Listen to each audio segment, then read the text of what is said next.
ದಾವಣಗೆರೆ ನಗರದ ಪಿಬಿ ರಸ್ತೆಯಲ್ಲಿರುವ Bharat petroleum petrol ಬಂಕ್ನಲ್ಲಿ ಕಲಬೆರಕೆ ಪೆಟ್ರೋಲ್ ಮಾರಾಟ ಮಾಡಲಾಗುತ್ತಿದೆ ಎಂಬ ಆರೋಪ ಕೇಳಿಬಂದಿದೆ. ಇದರಿಂದಾಗಿ ಗ್ರಾಹಕರು ತೀವ್ರ ಆಕ್ರೋಶ ವ್ಯಕ್ತಪಡಿಸಿದ ಘಟನೆ ನಡೆದಿದೆ. ಶುದ್ಧ ಪೆಟ್ರೋಲ್ ಪಡೆಯಲು ಬಂದ ಗ್ರಾಹಕರಿಗೆ ಕಲಬೆರಕೆ ಪೆಟ್ರೋಲ್ ನೀಡಿದ್ದರಿಂದ ವಾಹನ ಸವಾರರು ಬಂಕ್ನ ಎದುರು ಪ್ರತಿಭಟನೆ ನಡೆಸಿದರು. ಘಟನೆ ಕುರಿತು ಮಾಹಿತಿ ತಿಳಿದ ತಕ್ಷಣ ಸ್ಥಳಕ್ಕೆ ಧಾವಿಸಿದ ಬಂಕ್ ಮಾಲೀಕರು ಗ್ರಾಹಕರನ್ನ ಕ್ಷಮೆ ಯಾಚಿಸಿದ್ದಾರೆ. ದೋಷಪೂರಿತ ಪೆಟ್ರೋಲ್ ಅನ್ನ ಬದಲಾಯಿಸುವುದಾಗಿ ಭರವಸೆ ನೀಡಿದರು. ನಂತರ ತಕ್ಷಣವೇ ಬೇರೆ ಪೆಟ್ರೋಲ್ ತರಿಸಿ ಗ್ರಾಹಕರ ವಾಹನಗಳಲ್ಲಿ ತುಂಬಿಸಲಾಯಿತು. ಆದಾಗ್ಯೂ ಇದರಿಂದ ಸಮಾಧಾನಗೊಳ್ಳದ ಗ್ರಾಹಕರು ವಾಹನಗಳಿಗೆ ಏನಾದರೂ ತೊಂದರೆಯಾದರೆ ಯಾರು ಹೊಣೆ ಎಂದು ಪ್ರಶ್ನಿಸಿದರು.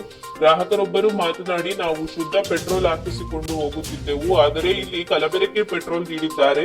ನಮ್ಮ ಬೈಕ್ ಏನಾದರೂ ಕೆಟ್ಟರೆ ಯಾರು ಜವಾಬ್ದಾರರು? ನಾವು ಪರಿಹಾರಕ್ಕಾಗಿ ಏನು ಬೇಕು ಎಂದು ಪ್ರಶ್ನಿಸಿದರೆ ಘಟನೆಯಿಂದಾಗಿ ಸ್ಥಳದಲ್ಲಿ ಕೆಲ ಕಾಲ ಗೊಂದಲದ ವಾತಾವರಣ ನಿರ್ಮಾಣವಾಗಿತ್ತು. ಈ ಕುರಿತು ಪ್ರತಿಕ್ರಿಯಿಸಿದ ಬಂಕ್ ಮಾಲೀಕರು, ನಮ್ಮ ಸಿಬ್ಬಂದಿ ನಿರ್ಲಕ್ಷ್ಯದಿಂದ ಈ ಘಟನೆ ನಡೆದಿದೆ. ನಾವು ಗ್ರಾಹಕರಿಗೆ ಆದ ತೊಂದರೆಗೆ ಕ್ಷಮೆಯಾಚಿಸುತ್ತೇವೆ ಮತ್ತು ಮುಂದೆ ಇಂತಹ ಘಟನೆಗಳು ಮರುಕಳಿಸದಂತೆ ಎಚ್ಚರ ವಹಿಸುತ್ತೇವೆ ಎಂದು ತಿಳಿಸಿದ್ದಾರೆ.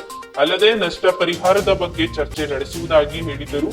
ಈ ಘಟನೆಗೆ ಸಂಬಂಧಿಸಿದಂತೆ ತನಿಖೆ ನಡೆಸುವಂತೆ ಗ್ರಾಹಕರು ಒತ್ತಾಯಿಸಿದ್ದಾರೆ. ಏನ್ ಮಾಡ್ಯಾರ ದೇವ್ರ ಮನೆ ಬರಲ್ಲ, ಗಾಡಿನ ಮೂವ್ ಆಗ್ತಿಲ್ಲ. ಹೌದಾ? ಇದು ಯಾವ ಬಂಕಲ್ಲಿ ಪೆಟ್ರೋಲ್ ಹಾಕ್ಸಿದ್ರಿ ನೀವು? ಭರತಲ್ಲಿ ಪೆಟ್ರೋಲ್ ಹಾಕ್ಸಿದ್ರಾ?